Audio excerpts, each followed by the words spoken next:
Welcome to the Shared Practices podcast. I'm joined with me today by my co-host, Dr. Scott Leune. Scott, welcome back to the show. Yeah, thank you. I'm excited to dive into this topic today. We have seen so many dentists, so many listeners at different phases of their career feel like their student loans are crushing them, like holding them back from doing what they want to do, that forcing them to maybe even still be a dentist when they don't want to be a dentist. They think they don't have other options. They don't have a pathway to be free. They don't have a pathway to financial freedom. And it's these student loans that's getting in the way. And so today we wanted to address that head on because we've seen people with $500,000 of student loans or more successfully do very, very well in dentistry, in practice ownership, in entrepreneurship. And that message almost can't be overstated because the ignorance of this, of I can't own, I can't be successful, I can't do all of these things, I'm trapped, is a crushing message that will hold people back. So where have you seen this shown up as you've talked with people and educated others? Well, I kind of think back to sometimes I take this approach. If my son were this dentist I'm talking to, what advice would I give my son? Because I have the kind of relationship in my family where I can speak directly and honestly, and we know that we're wanting to do the right thing for each other. And to me, that helps me kind of reframe how I answer some questions. So if my son were a dentist, graduated with crushing amounts of student debt, and they were working for a DSO, what would my advice be? What would I tell that son of mine? I would say, stop using your student loans as an excuse to procrastinate building wealth for yourself and your family. Stop using this big number as the reason to not move forward and do the right thing. Stop delaying financial success because you are allowing the student loans to weigh you down emotionally, and you are now making illogical decisions about the business side of your career. That's what I would say. And there's a whole lot of dentists that have just written themselves off. The first 10 years of their career are about building speed, about kind of getting secure in your job, about maybe putting a little bit of money aside, and it's because they've got a lot of student loans. Unfortunately, it's so illogical. The best way to put money aside is to make the most money you can. And we make the most money we can when typically we own the practice. So we can't let student loan debt stop us from becoming financially successful earlier. We have to go around it. We have to go around that obstacle, recognize it's there, make decisions to go around it, and be financially successful sooner in our careers.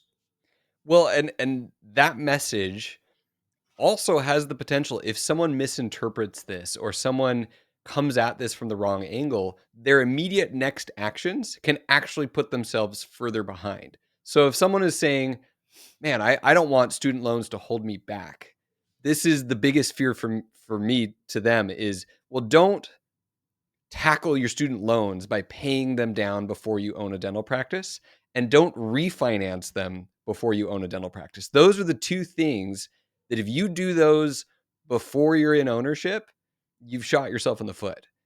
Yeah. Maybe let's call it the three phases here. Just let's get into this kind of outline way of thinking. Three phases of dealing with a student loan. Phase one, you have to go set yourself up to make as much money as you can.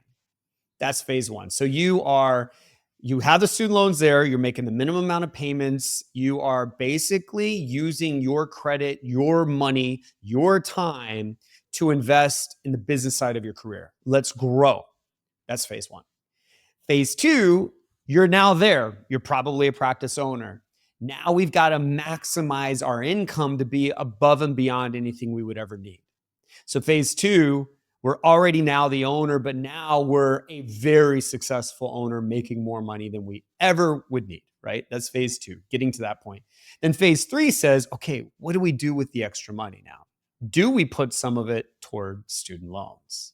That's kind of how I look at it, those three phases. And the problem, one big problem I see is that dentists are procrastinating phase one. They're not starting that phase because they've just gotten into this trap of thinking that, it's not the right time.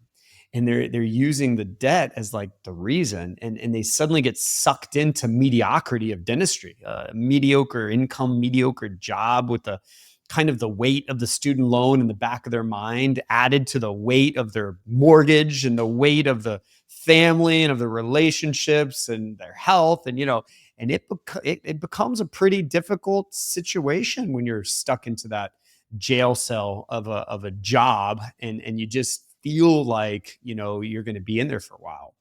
That's what I see. Maybe I'm being a little dramatic, but man, it's such a different story. It's such a different path compared to dentists that like just get out of school, or make a decision finally and say, you know what, I need to get to this next chapter in my life. I need to become an owner. I need to make money, and that's going to be the fastest way for me to deal with this issue of student loan debt.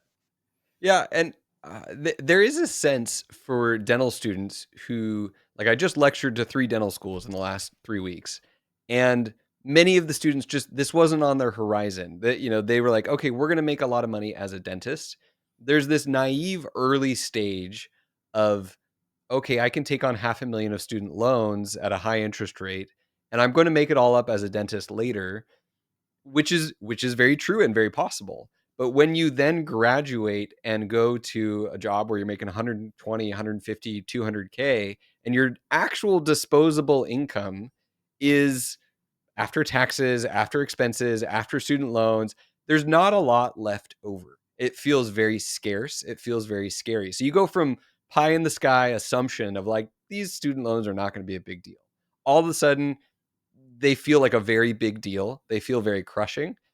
And it changes when you are making 500, 700, $800,000.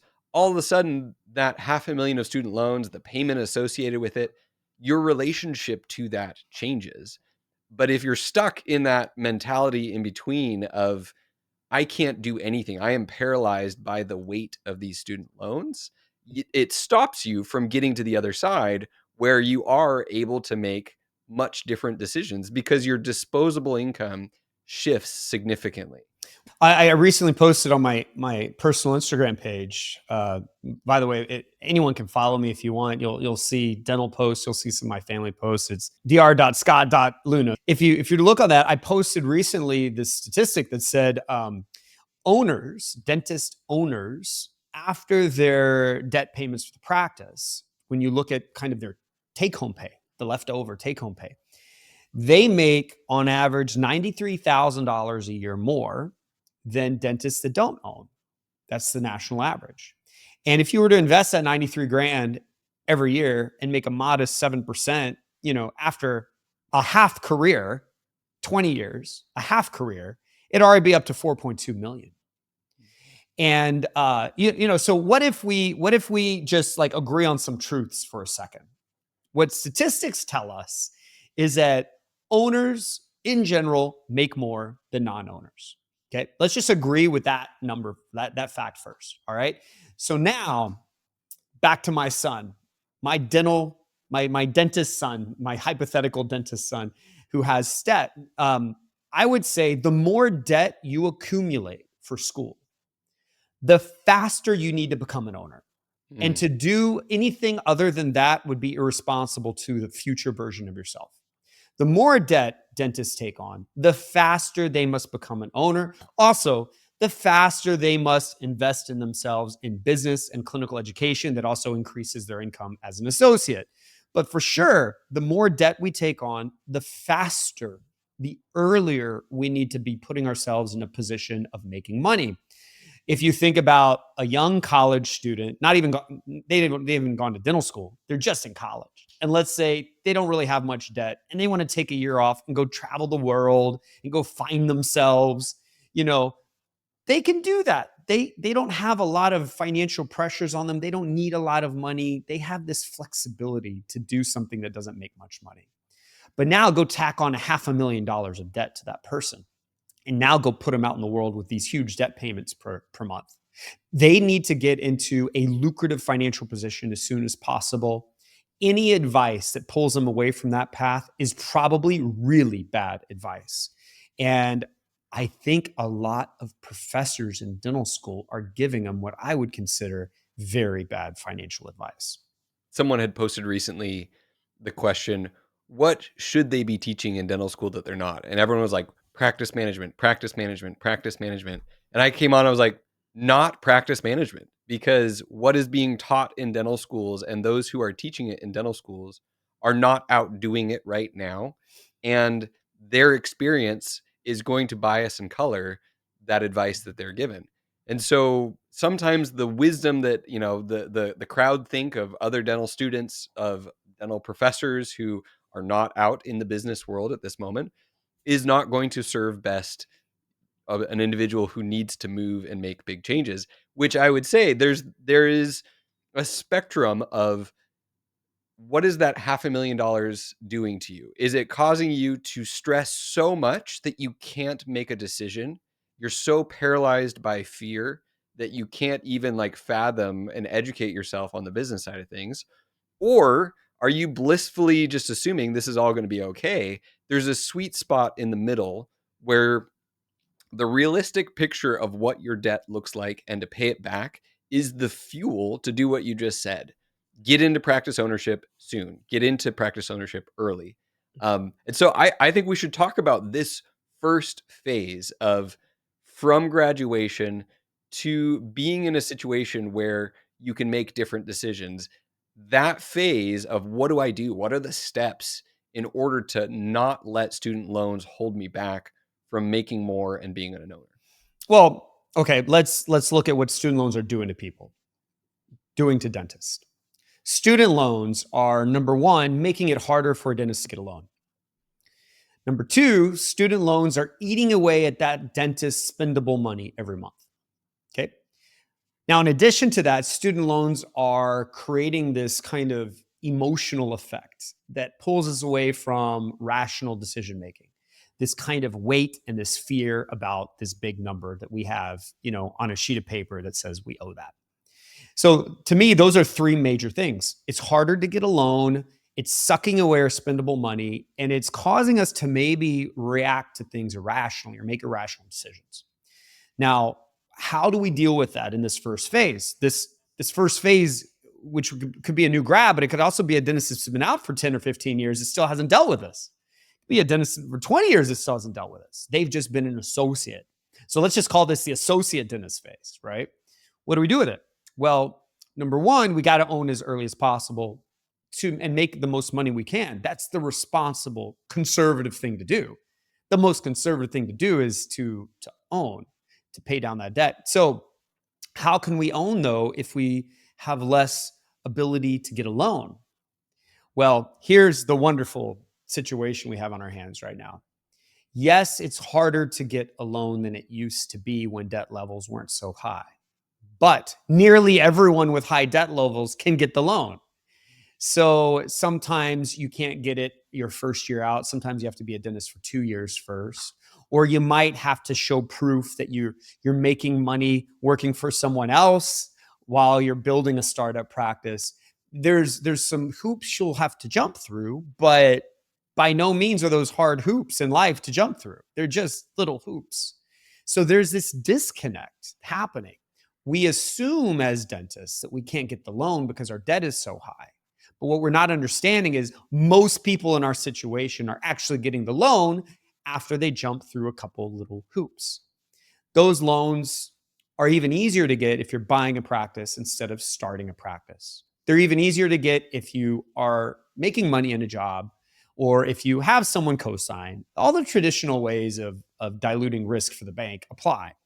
So we got to get that loan. It's not going to be hard for most people. The people it's hard for, though, you can still get a loan as well. It's just going to be smaller. So you can still do a startup. It's just going to look different. You can still buy a practice. It's just going to be a different kind of practice. It doesn't stop you from ownership. So to me, that's one thing is like, can we get the loan?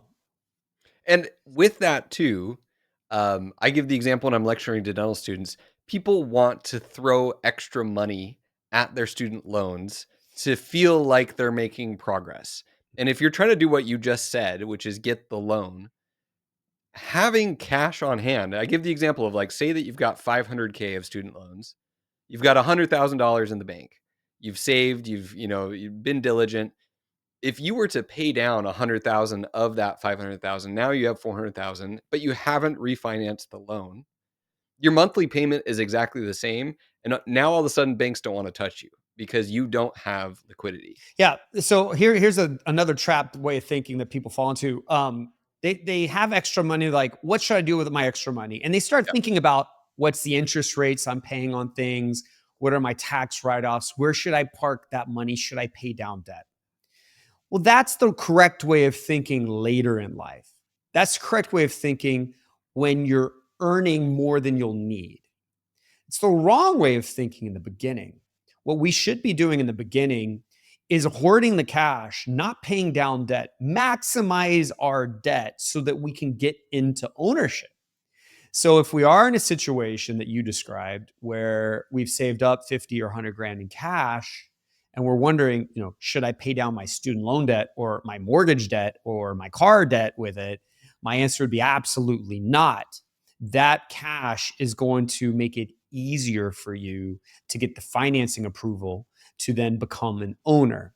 Your goal is to become an owner. Your goal is to not pay down debt, even if it's interest rates that are higher than you're comfortable with.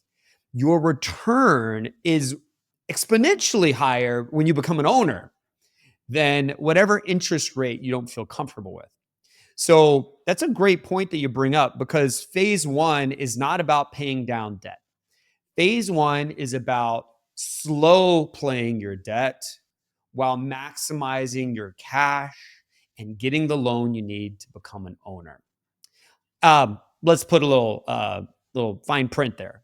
Yeah. When I say maximize debt, I don't mean you're getting, a Cybertruck or Ferrari or anything like that, because you can. I'm talking about maximizing the mandatory debt you have, which would be school debt, and maybe we'd put some living debt in there as well. But let's not go into wasteful debt. And I'm sure everyone in this podcast understands what I mean by that. Yeah, and I'll add, I mean, the point you just made, I think sometimes this is the hardest for the financially savvy pre-owner because they feel so strongly that if my money's not invested in the market, if there's not growing, if it's not in crypto, if it's not doing something for me, I'm wasting my money. But the statistic you gave us earlier that was on your Instagram page of owners make on average $93,000 extra per year. Let's just round up and say that we'll have a slightly above average owners here. So let's say $100,000 extra per year you would take home as an owner. That means the 100K that you set aside and don't throw against your student loans actually has 100% return on investment if you can get into practice ownership. So that is the best money you could ever invest in your career, is stockpiling that in some dumb money market account that doesn't earn you any more than just like the basic that you could in a money market account. That is the best invested money you have if it allows you to get into practice ownership. Well, there's also a couple other layers to that. Not only is that the best investment, like you said, but you're also earning equity in that practice that you now own that's going to be worth something. But here's the biggest point.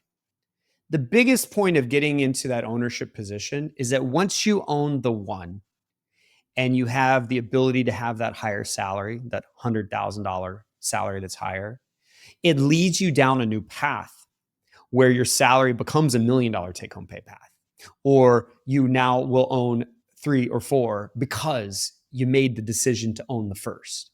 You see, and so we're really delaying all of that part of our financial life as well when we don't earn the or when we don't own the one. Excuse me.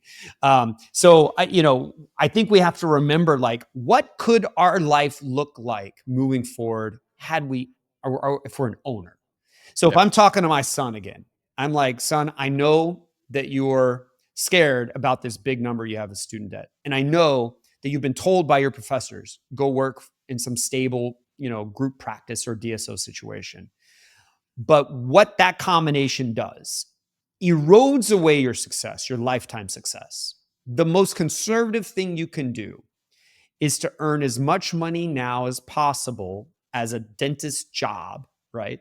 And spend the least amount feasible while you're planning and signing on the dotted line to be an owner. And that's phase one. You don't pay down your debt. You make as much money as you can with your two hands, and you do not have wasteful spending. And you go sign on the dotted line to start or buy a practice, and you become an owner. And that's phase one.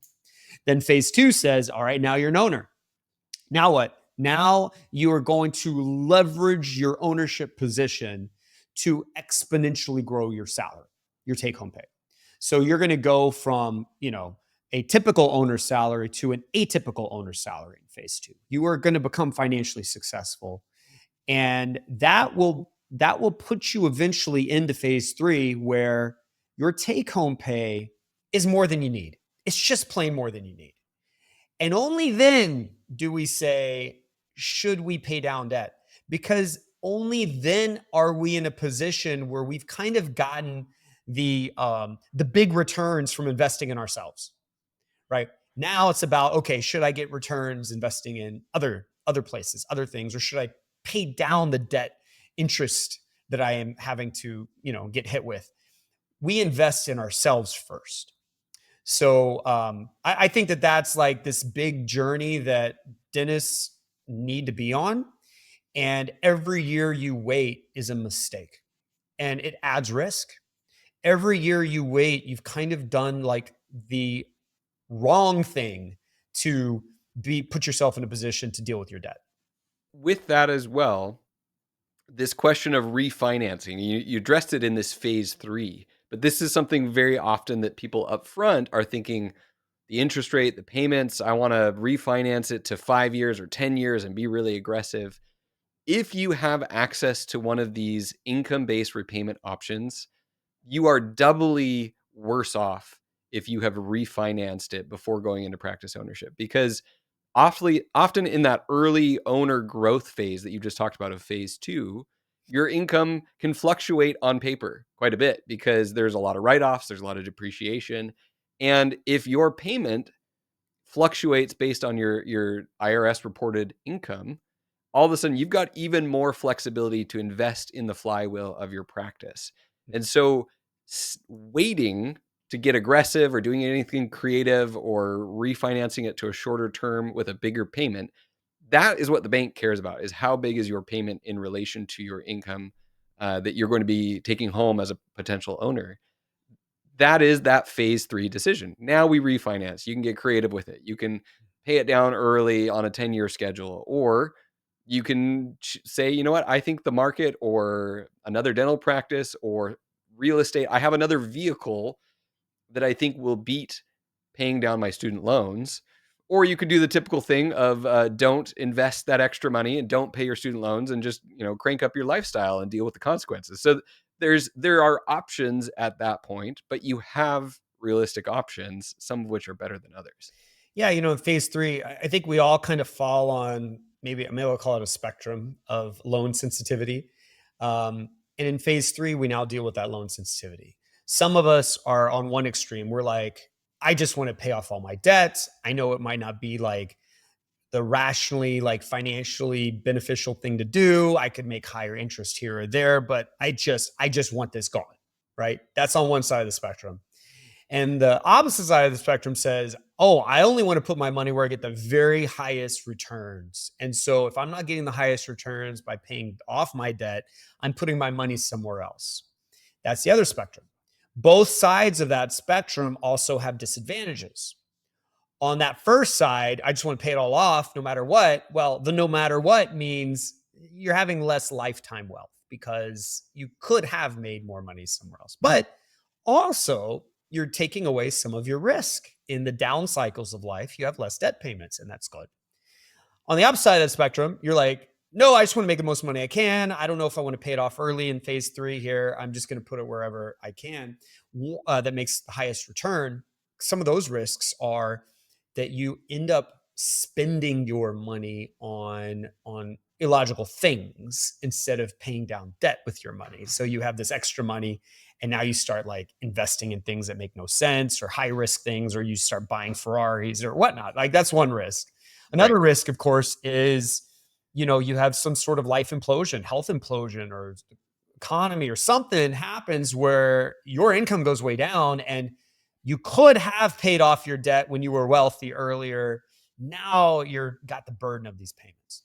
So, as I describe all of that, it probably sounds complicated to some people, but the kind of what I think is going to happen with most people in phase 3 is when we are finally in a position where it might be okay to pay down the debt, we should probably take our money and allocate it. We should say, okay, I'm going to allocate a portion of my now wealth that I'm just bringing in from being an owner to paying down my debt a bit early because there's reasons why I want to do it. Okay. But I'm going to also take a portion of my wealth and put it on the middle side that says, I'm going to park it where it's relatively low risk. I'm going to have stable returns. And then I'm going to allocate the rest of my money into some of the maybe higher risk investments and maybe even into my Ferraris and my other stupid stuff I'm just going to buy myself. Right. And that way we get all these things all these thirsts are quenched and we're not, extreme about any of it. That's all like a phase 3 conversation. I own a practice. I make more money than I would ever need now. What am I going to do with that extra money? If we're not at that point yet, the very best thing we can do with our money and with our time is invest in ourselves to get to that point. So, if I look at my son again, and pretend like he's a dentist, and I look at one of his classmates, if my son made the mistake of working for a DSO for the first 5 or 10 years of his career. Those 5 or 10 years, by the way, are not easy. Working for someone else with someone else's vision, someone else's patience, someone else's staff and technology and equipment, it's not easy. It's not what we're passionately drawn to. That's hard. If I compare that hypothetical son to a classmate who said, you know what, I'm going to get a loan the most I can get to buy the best ownership position I can, start a practice. Those 5 years of ownership aren't easy either, but it's a different struggle. It's a struggle where you're on a journey that's going to lead you to the promised land. You can make the decisions and become passionate about what you're doing. They're both hard. But what happens 5 or 10 years later when you compare those two people? The one that owned is in a very conservatively safe position. And the one that didn't, man, that's rolling the dice. That's playing Russian roulette. That's not very conservative. Does that make sense? Yeah, you're not in control of your own fate. I mean, to put a point on this, people ask me all the time. I did 6 years in the Army. I did the HPSP scholarship. I didn't take out 400 to 500K of student loans from a private university that I could have. And people ask me now, knowing what I know, based on the podcast, based on everything I've learned, would I do that again? And my answer is absolutely not. If my only motivation was financial, and that's the reason I was making the decision to serve and get that scholarship, I know without a shadow of the doubt that I would be better off finding and buying a dental practice within the first 2 years out of dental school, growing that.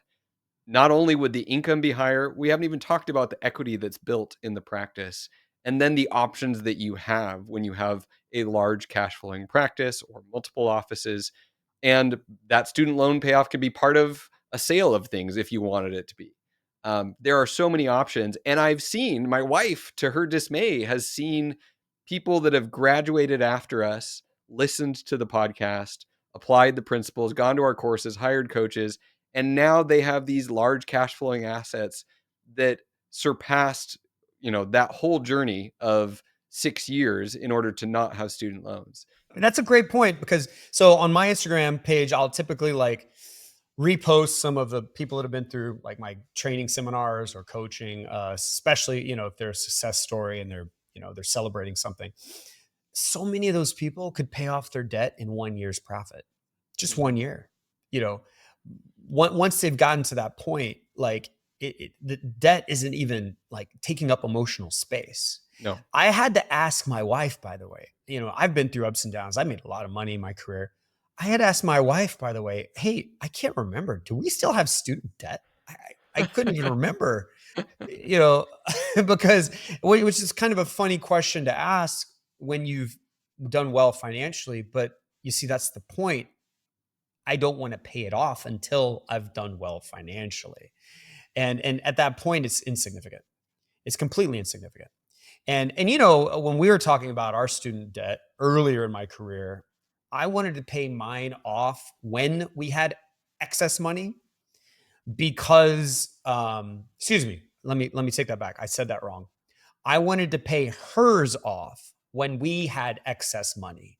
Mm, Because if I ever passed away, she'd have the burden of her student loan debt still. And I was the one that had the higher income potential. So we took the approach to pay hers off mm. early. Now, I say early. That's only after I owned and actually after I sold a practice. After we had way more money than we needed is when we decided to pay off hers early.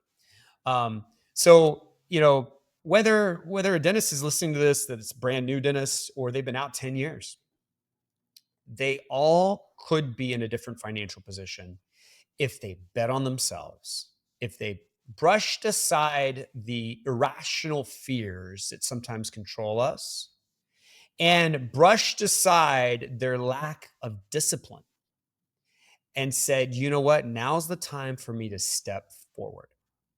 That's the first step of this path. The first step of the path is I'm going to own. I'm not going to use these excuses anymore. I'm going to own because I know that I want to see my future end up in a spot where I could pay off my student loans in 1 year's profits if I felt like it, because that's how good I'm doing financially. That's the same dentist, by the way, that could only work 1 or 2 days a week if they wanted, or they're just going to work from 9 to noon. They're the dentists that could own multiple locations and not even pick up a handpiece, or maybe they're only doing full arch cases and that's all. They have so much freedom of choice when they get into that third phase that while this is an episode about student loans, man, that's just one of the freedoms of choice to pay it off early or not. There's so many other life freedoms of choice that happens when we become a wealthy, successful owner. It's so rare to find a wealthy, successful associate. It's so rare. That doesn't mean you can't be one, but let's just use logic. Let's just use statistics. Let's just use facts and say that's not factually the most conservative, successful path someone could choose. Factually, it's actually the least successful path someone could choose. So if someone is listening to this and this has not sunk in, and you've got student loans that are holding you back from practice ownership, listen to this episode on repeat until it sinks in, because this changes your life for the rest of your life. Your relationship to your student loans will either hold you back or accelerate you on the path to financial freedom, to success in practice ownership. So, Scott, thank you for showing us these phases, having this discussion around how people can reframe the way that they're thinking about their student loans to really give them the leverage and the power to do something different. Yeah, I hope this helps someone. If I kind of have a few closing words for just a second. Yeah. Unfortunately, I hate to admit the fact that we need to stop listening to a whole lot of people in dental school that tell us what to do with our money and our career. We just need to stop listening to a whole lot of dental school professors. They're wonderful in other ways, but not when it comes to this. Those seeds that some of those professors have planted into our minds have caused people to waste away 10, 15 years in the beginning of their careers doing the wrong thing financially. The most conservative thing we can do is put ourselves in a position to be wealthy financially. That's the most conservative thing. That's the safest thing we could do for our families. That's the best way we can handle the student loan crisis that's in front of us today. So we need to get on that path.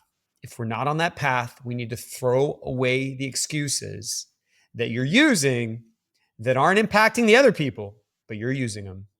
Throw them away and know that this is very feasible. You can get a loan.